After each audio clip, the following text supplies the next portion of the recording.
The tides of Sonoma whisper stories older than time. Some are of survival, some of conquest, and some of unspeakable danger. In this place where sea lions bask and warblers sing, history bleeds into the present like water through stone. Dr. Elise Varnay, a marine biologist, examining strange markings on an exposed sea stack. Nearby, historian Mark Ridge flips through weathered pages of a Russian explorer's journal. Elise arrives at the park to investigate unexplained mass strandings of seals along the coast. The seals bear unusual injuries resembling ancient rubbing marks found on mammoth fossils nearby.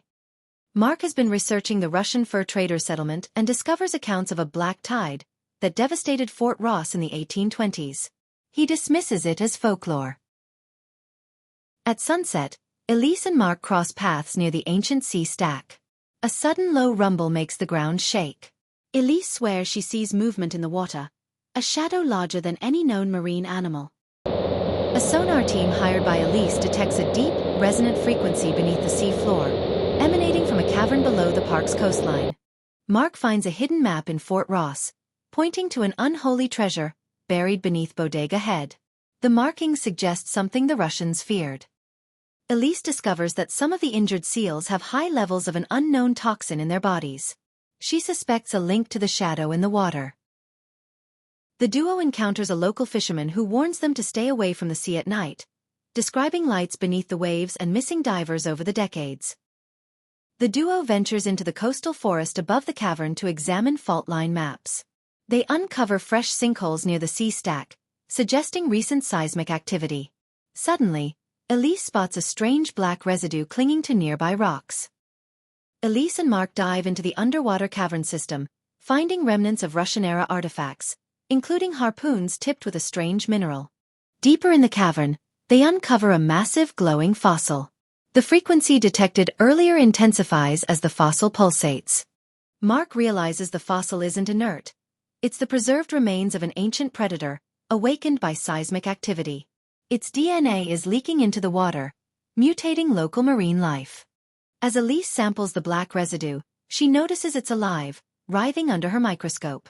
The substance reacts violently when exposed to light, emitting a high-pitched screech that shakes the lab equipment.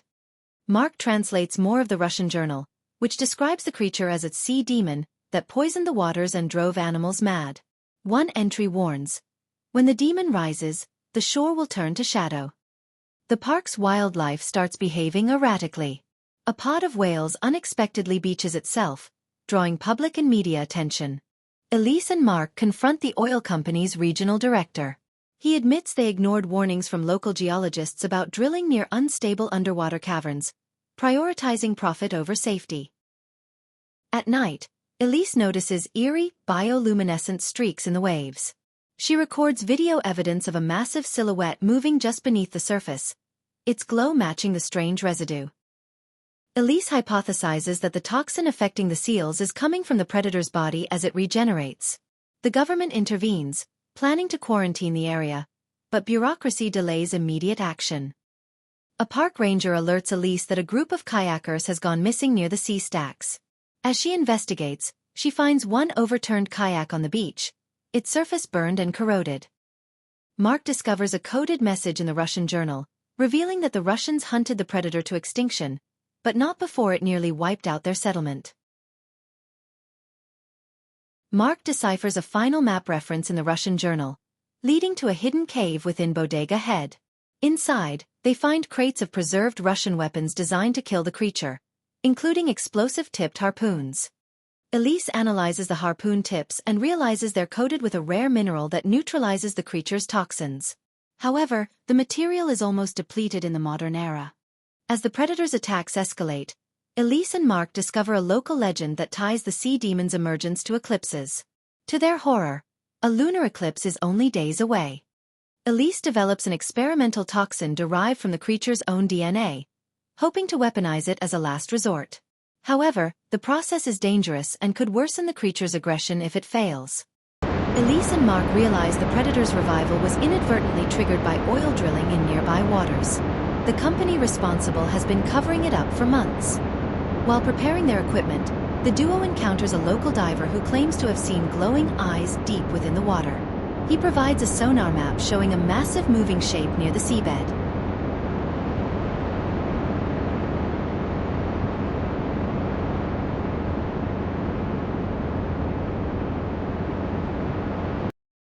As public pressure mounts, the oil company sends a private security team to contain the situation, clashing with Elise and Mark.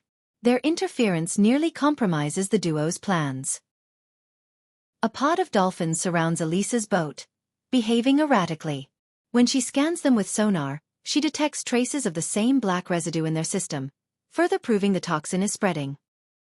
The duo tests one of the Russian harpoons on a smaller mutated sea creature in the bay. The mineral-coated tip neutralizes the toxin instantly, proving its effectiveness. The predator, now partially regenerated, begins attacking fishing boats and local wildlife. Elise and Mark use the Russians' coded map to locate a cache of weapons designed to subdue the creature. The predator surfaces for the first time near Bodega Head, its glowing form towering above the water. A terrified crowd of beachgoers witnesses the attack as the creature crushes a small fishing vessel. Mark uncovers records of an ancient trade between local native tribes and Russian settlers, suggesting the tribes may have developed rituals to repel the creature. He contacts a tribal historian for guidance. The tribal historian recounts a legend of the deep hunger, a being that feeds on chaos. The legend emphasizes balance in nature, warning of dire consequences for disrupting the ocean's harmony. With the predator closing in on populated areas, Elise and Mark decide to lure it to a remote bay using the bioluminescent residue as bait. They coat the bay's shallows with the substance, hoping it will surface there. With the park evacuated, Elise and Mark set a trap, using recordings of the predator's own frequency to lure it toward a shallow bay. As the predator approaches the bay, Elise and Mark must fend off aggressive mutated creatures it seems to control. These creatures swarm their boat, threatening their mission. The government's delayed intervention finally arrives, deploying a naval ship to target the predator. However, the creature's bioluminescent skin disrupts radar and sonar, rendering modern technology ineffective. In a desperate underwater confrontation, Elise plants an experimental toxin developed from the creature's own DNA into its core, neutralizing it before it fully regenerates. In a desperate underwater dive, Elise plants the experimental toxin near the creature's heart-like core. It reacts violently, triggering a massive underwater explosion that sends shockwaves through the bay. The park reopens after extensive cleanup, but its history is forever altered. Mark publishes a book connecting the creature to the Mammoth-era ecosystem, while Elise spearheads conservation efforts to prevent future disruptions. In the aftermath, Elise surfaces with an injured arm, clutching a sample of the predator's now neutralized DNA. The creature has vanished, its remains scattered across the bay. Mark holds a press conference, detailing their findings and urging stricter protections for marine ecosystems to prevent future disasters caused by human interference. Elise receives a grant to establish a research center at Sonoma Coast State Park, focusing on the balance between conservation and human activity. Mark agrees to serve as its historian in residence. As Elise and Mark stand on the shore, watching the calm waves, Elise notices faint bioluminescence in the distant water. She chooses not to tell Mark, leaving the mystery open-ended. Elise and Mark visiting the now calm sea stack, contemplating the fragility of history and nature. In every tide, there are echoes of what came before, and warnings of what may come again.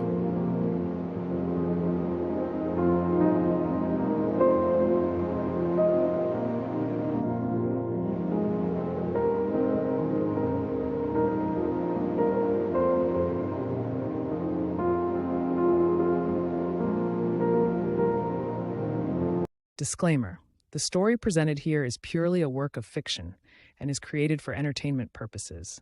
Any resemblance to actual locations, events, or individuals is coincidental. The narrative does not intend to portray any place in a negative light, nor does it aim to harm or defame the reputation of any location. For those who enjoy stories in the thriller genre, feel free to subscribe to the Thrill Lab channel to stay updated on upcoming thrilling tales.